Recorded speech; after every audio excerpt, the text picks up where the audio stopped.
نحمده ونصلي ونسلم على رسوله النبي الكريم وعلى آله وأصحابه أجمعين.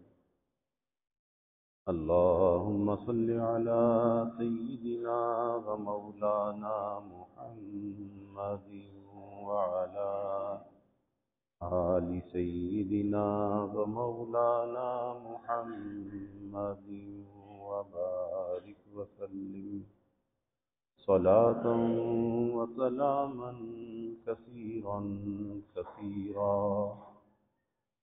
توفیق الہی اپنے مرشد پاک کی برکت سے عشاء کی اس نشست میں فضائل ایمان کا درس چل رہا ہے.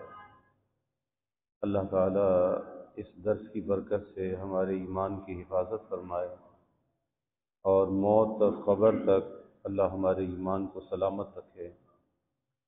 ایمان والے بندے کا جو مرتبہ اور مقام ہے اللہ کی نظر میں، اس پر احادیث مبارکہ عرض کی جا رہی ہیں. حضرت ابو بکر صدیق رضی اللہ تعالیٰ عنہ سے روایت ہے کہ رسول اللہ صلی اللہ علیہ وسلم نے ارشاد فرمایا، ایسا شخص ملعون ہے، یعنی اللہ تعالیٰ کی رحمت سے دور ہے، جس نے کسی مومن کو نقصان پہنچایا. آپ نے کیا فرمایا کہ یہ ملعون ہے، اللہ کی رحمت سے یہ دور ہے جس نے کسی مومن کو نقصان پہنچایا یا اس کے ساتھ مکر و فریب والا معاملہ کیا. بڑی نازک بات، یعنی کسی مسلمان کو دھوکہ دیا، کسی کے ساتھ مکر اور فریب کیا، کسی کی حق تلفی کی، کسی کا مال دبا لیا، دھوکہ دے کر سودا بیچ دیا، چیز کا عیب چھپا لیا، تو ملعون فرما رہے ہیں اللہ کے حبیب صلی اللہ علیہ وسلم، یعنی اللہ کی رحمت سے یہ دور ہے. اب ایک طرف رسول اللہ صلی اللہ علیہ وسلم کا یہ ارشاد ہے، اور ایک طرف ہم اگر اپنے مسلم معاشرے کی صورتحال دیکھتے ہیں تو یہاں تو سارا مکر و فریب نظر آتا ہے، جھوٹ نظر آتا ہے، دھوکہ نظر آتا ہے، ملاوٹ نظر آتی ہے. کسی بھی اعتبار سے آپ دیکھ لیں کہ کہیں کم تولنا ہے، کہیں کم ناپنا ہے، ناجائز مرافع خوری ہے، بلیک مارکیٹنگ ہے، چیزوں کا روک لینا ہے.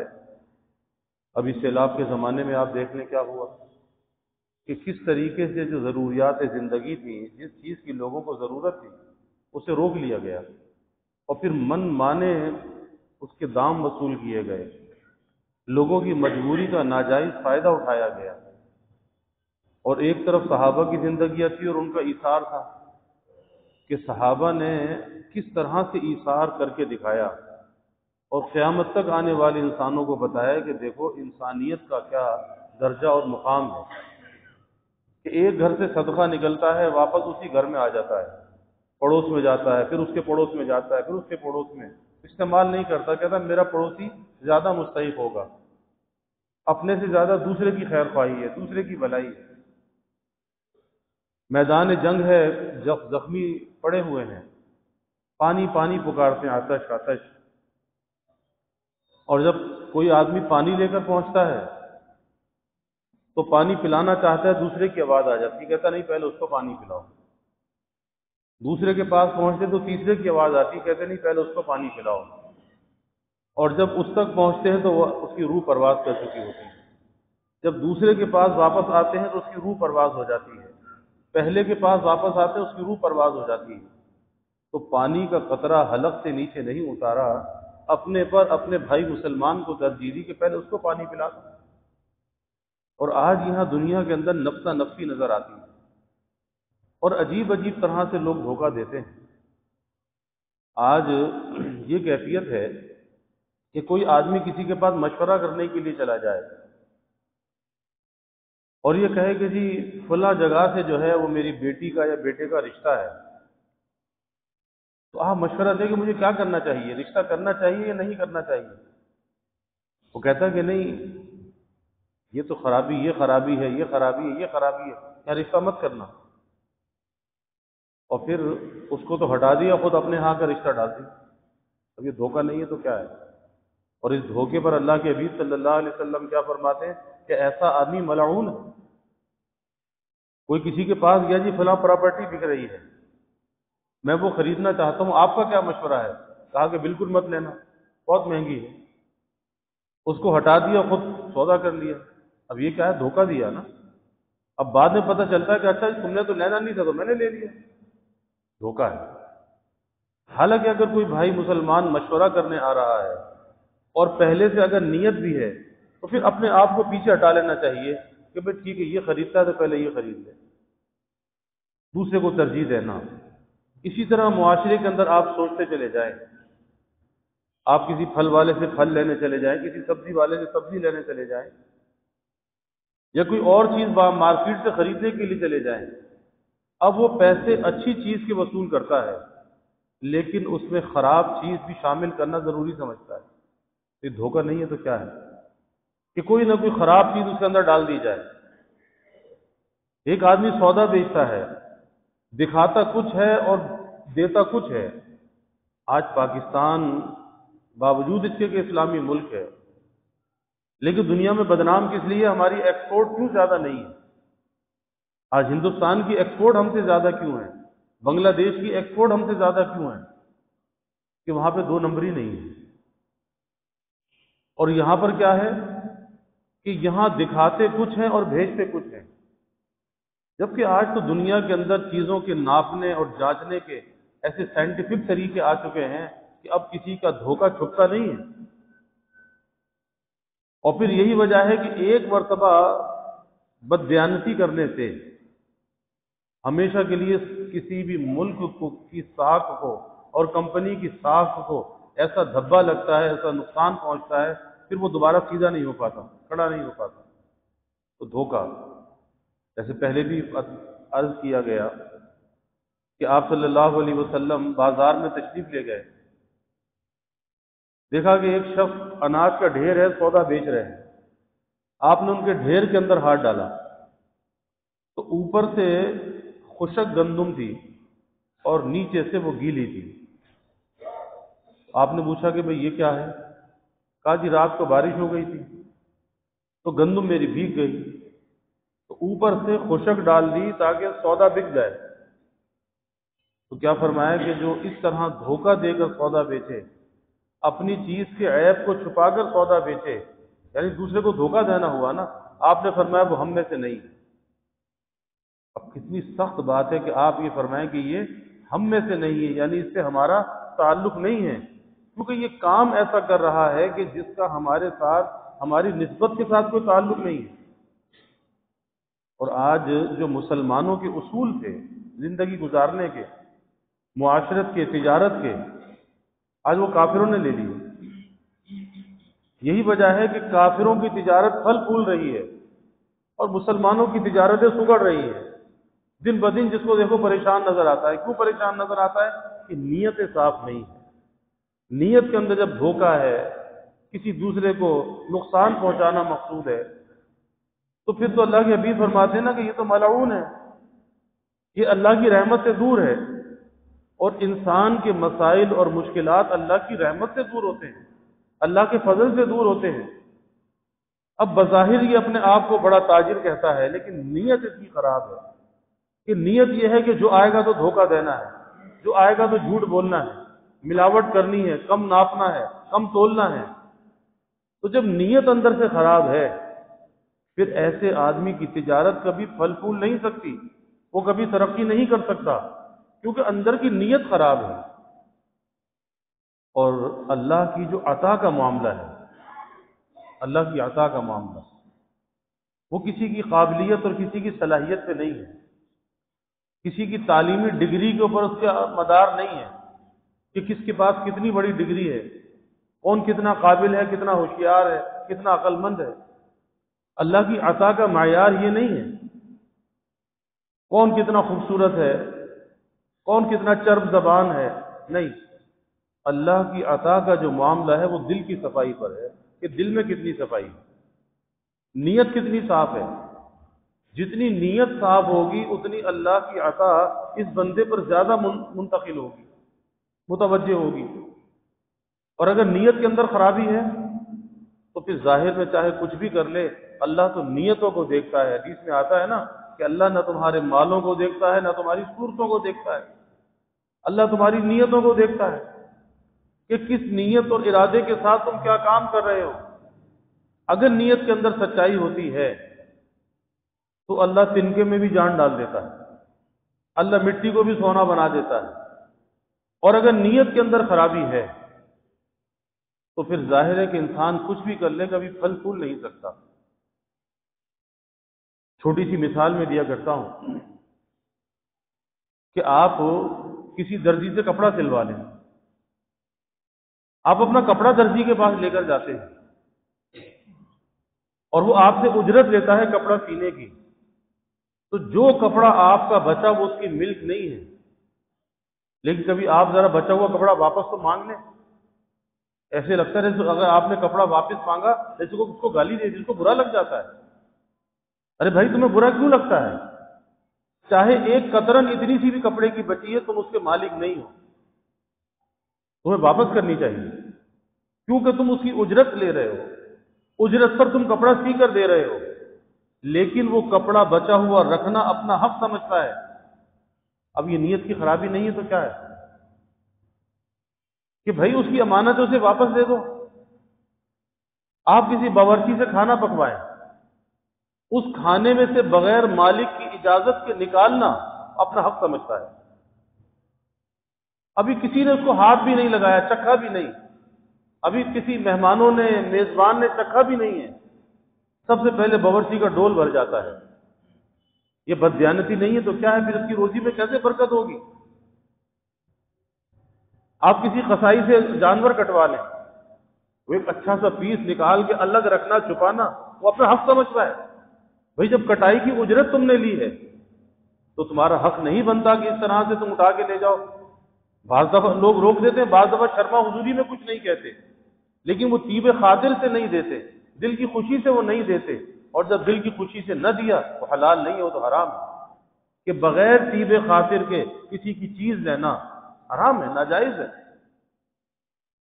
یہاں تک کہ ایک آدمی اگر کوئی چندہ لے رہا ہے، مسجد کے لیے مدرسے کے لیے کوئی چندہ لے رہا ہے اور دباؤ ڈال کر چندہ لے، ایک آدمی کہتا ہے میں تجھے 100 روپے دوں گا، کہتے نہیں آپ کو تو 500 دینے پڑیں گے۔ اب دباؤ ڈال کر دے دیا، اس سے مجبور ہو کر دے دیا، دباؤ ڈالا، لیکن دل کی خوشی سے نہیں دیا، تو یہ کیا ہے؟ بلا طیب خاطر کے ہے، بلا دل کی خوشی کے شرن جائز نہیں ہے، پھر اس میں برکت نہیں ہوگی۔ ہاں اگر وہ 10 روپے بھی دے گا، دل کی خوشی کے ساتھ دے گا، اس کے اندر برکت ہوگی۔ تو یہ ہمارے معاشرے کا ایسا المیہ ہے کہ جب اس طریقے سے نیتوں کے اندر خرابی ہے، فساد ہے، کہ آدمی غلط چیز دوسرے کو دبانا چاہتا ہے، اپنے لیے اچھی چیز پسند کرتا ہے، اپنے لیے اچھا معیار مقرر کر رکھا ہے۔ ہر آدمی چاہتا ہے کہ مجھے کوئی دھوکہ نہ دے، لیکن دوسرے کو دھوکہ دینا چاہتا ہے، تو یہ تو دوہرا معیار ہوا نا، یہ تو نفاق کی علامت ہے، منافقت کی علامت ہے کہ اپنے لیے کچھ پسند کرتا ہے، دوسروں کے لیے کچھ اور پسند کرتا ہے۔ اپنے لیے تو چاہتا ہے کہ میری کوئی برائی نہ کرے اور سارے جہان کی تو برائی کرتا ہے، دوسروں کی غیبتیں کرتا ہے، اپنے لیے چاہتا ہے کہ میری کوئی غیبت نہ کرے، تو یہ تو منافقت کی علامت ہے۔ اس لیے اپنا معاملہ ایسا رکھنا چاہیے کہ انسان اگر ہر کام کے اندر یہ سوچ لے کہ جو کچھ بھی میں کر رہا ہوں، کوئی لین دین کر رہا ہوں، کوئی رشتہ کر رہا ہوں، اجرت پر میں کوئی کام کر رہا ہوں، آپ مزدور کو بلا کر لے آئیں، مزدور اگر 500 روپے آپ سے دیہاڑی لیتا ہے، مستری اگر 1500 روپے آپ سے دیہاڑی لیتا ہے، کیا وہ اتنا کام کر کے جاتا ہے؟ اس وقت کو ضائع کرنا، اب یہ دھوکہ نہیں ہے تو کیا ہے؟ ایک مالک آپ کے اعتماد پہ آپ کو سامان مٹیریل دے کے آپ کو چھوڑ دیتا ہے کہ بھئی یہ کام آپ نے کرنا ہے، اور آپ وقت کے اندر خیانت کرتے ہیں، جتنا کام کرنا چاہیے اتنا کام نہیں کرتے، تو روزی میں برکت کہاں سے آئے گی؟ اسی لیے اللہ کے حبیب کیا فرماتے ہیں کہ یہ ملعون ہے، یعنی اللہ کی رحمت سے یہ دور ہے، کہ جتنی ڈیوٹی اس کو انجام دینی چاہیے تھی امانت کے ساتھ، دیانت کے ساتھ، اب مالک تو سر کے اوپر نہیں ہے، لیکن پیچھے سے خیانت کر رہا ہے، پیچھے سے بیٹھا ہوا ہے. اور یہاں تک ہوتا ہے کہ اگر مالک نے سختی کی، نگرانی کی، اس کے مٹیریل کو ضائع کرنا شروع کر دیتے ہیں، سیمنٹ کو گھول گھول کے ضائع کرنا شروع کر دیتے ہیں، چیزوں کو ضائع کرنا شروع کر دیتے ہیں. کل قیامت کے دن اللہ کو کیا جواب دیں گے؟ ٹھیک ہے دنیا ہے تو گزر جائے گی، یہاں تک کہ اس کی لائنوں کے اندر سیمنٹ بھر کے چلے جاتے ہیں. اس نے ہمیں تنگ کیا تھا نا، اب اس کو بھی ایسی سزا دو کہ روتا رہے. لائنیں چوک ہو جاتی ہیں. آپ اندازہ لگائیے. تو کیا ایسا آدمی خوشحال ہوگا؟ اس کی زندگی میں آسودگی آ سکتی ہے؟ ارے آسودگی زندگی میں جب آتی ہے کہ آدمی اپنے سے زیادہ اپنے بھائی مسلمان کا خیال کرے، دوسرے کی عزت آبرو کا، دوسرے کی ذمہ داریوں کا اپنے سے زیادہ حق ادا کرے. پھر دیکھیں اللہ روزی میں کیسی برکت عطا کرتا ہے.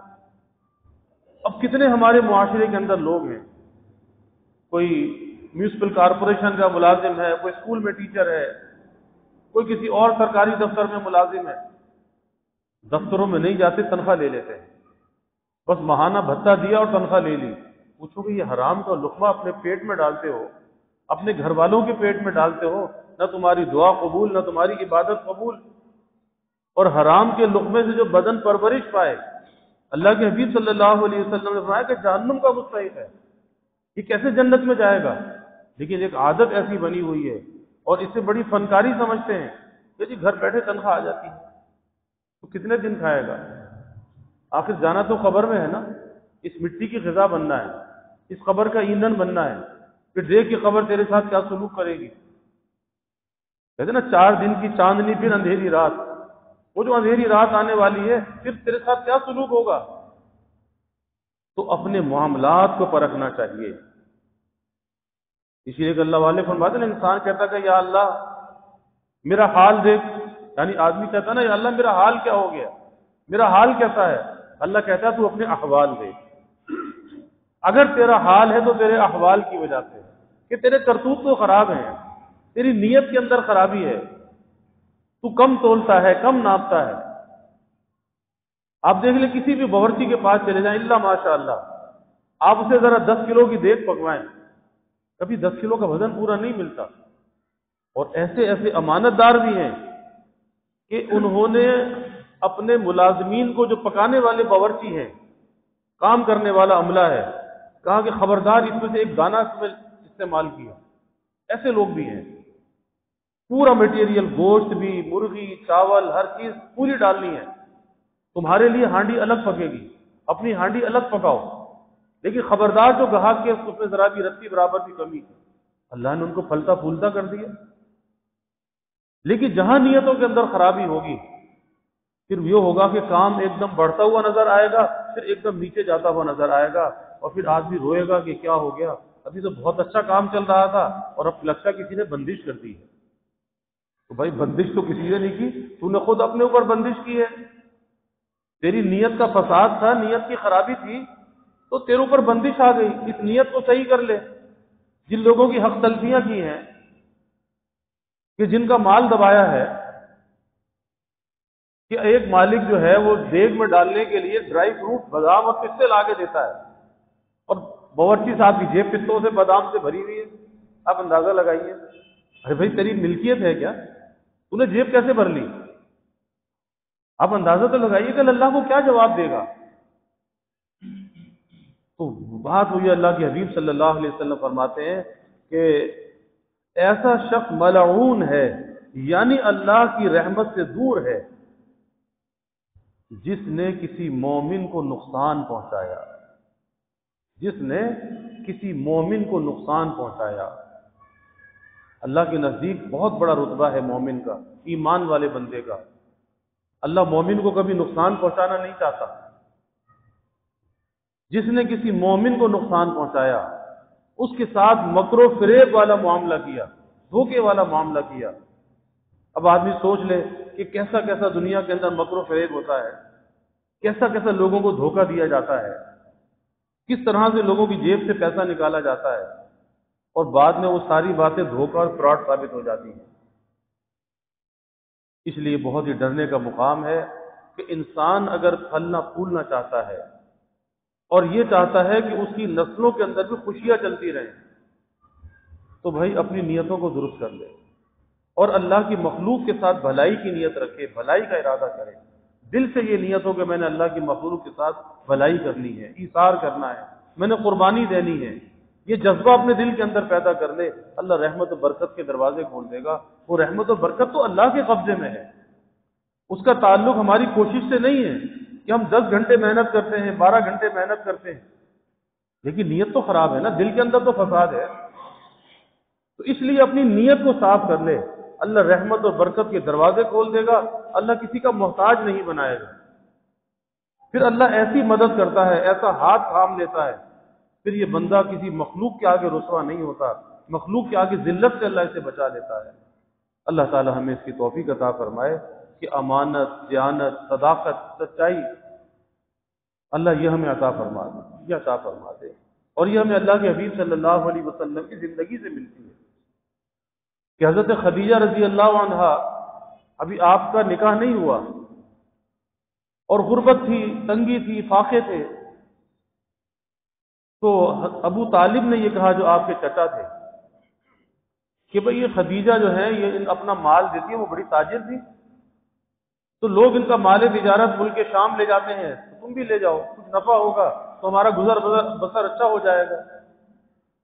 تو اللہ کے حبیب صلی اللہ علیہ وسلم ان کا مال تجارت لے کر ملک شام گئے۔ پھر وہ ایک الگ تفصیل ہے کہ اس سفر میں کیا کیا واقعات پیش آئے، کیونکہ انہوں نے اپنے ایک غلام کو آپ صلی اللہ علیہ وسلم کے ساتھ بھیجا، اور اس غلام نے کیا کیا معجزات دیکھے، جبکہ ابھی آپ پر وحی نہیں آئی تھی۔ تو جب آپ واپس آئے تو مال تجارت میں نفع بہت زیادہ ہوا، نفع بہت ہوا۔ تو اس پر محدثین نے کلام کیا کہ وہی مال، اتنا ہی مال تجارت دوسرے لوگ بھی لے کر جاتے تھے، لیکن آپ جو مال تجارت دے کر گئے اس سے نفع زیادہ کیوں ہوا؟ تو فرمایا کہ بات یہ تھی کہ مال تو پرایا تھا، مال تو پرایا تھا، اپنا نہیں تھا، لیکن آپ کی امانت اپنی تھی، دیانت اپنی تھی، صداقت اور سچائی اپنی تھی۔ پرائے مال پر جب آپ نے اس امانت، دیانت اور صداقت کے ساتھ اس مال کی تجارت کی، اس کی حفاظت کی، اللہ نے اوروں سے زیادہ برکت عطا فرما دی۔ تو یہ انسان کے اندر ایک خوبی ہونی چاہیے، اور یہ انسان کی ذاتی اندر کی خوبی ہے، اس کا باہر سے تعلق نہیں ہے، اور یہی وہ خوبی ہے جس پر اللہ کا فضل متوجہ ہوتا ہے کہ انسان کے اندر امانت ہو، کہ کسی چیز میں خیانت نہ کرے، دیانت ہو، صداقت، سچائی ہو، پھر اس کے بعد دیکھیں اللہ کا فضل کیسے متوجہ ہوتا ہے۔ اللہ تعالی ہمیں عمل کی توفیق عطا فرمائے۔ وآخر دعوانا الحمد للہ رب العالمین والعاقبۃ للمتقین والصلاة والسلام علی اشرف الانبیاء والمرسلین اللہم صل علی سیدنا و مولانا محمد وعلی آل سیدنا و مولانا محمد وبارک وسلم ربنا آتنا فی الدنیا حسنہ وفی الآخرۃ حسنہ وقنا عذاب النار ربنا اتمم لنا نورنا واغفر لنا انک علی کل شیء قدیر اللہم اعنا علی ذکرک وشکرک وحسن عبادتک اللہم وفقنا لما تحب وترضى من القول والعمل والفعل والنیة والهدى انک علی کل شیء قدیر اللہم ارزقنا حبک وحب حبیبک صلی اللہ علیہ وسلم اللہم ارزقنا شہادة فی سبیلک واجعل موتنا ببلد رسولک یا اللہ یا رحمان یا رحیم یا کریم یا ارحم الراحمین یا اکرم الاکرمین۔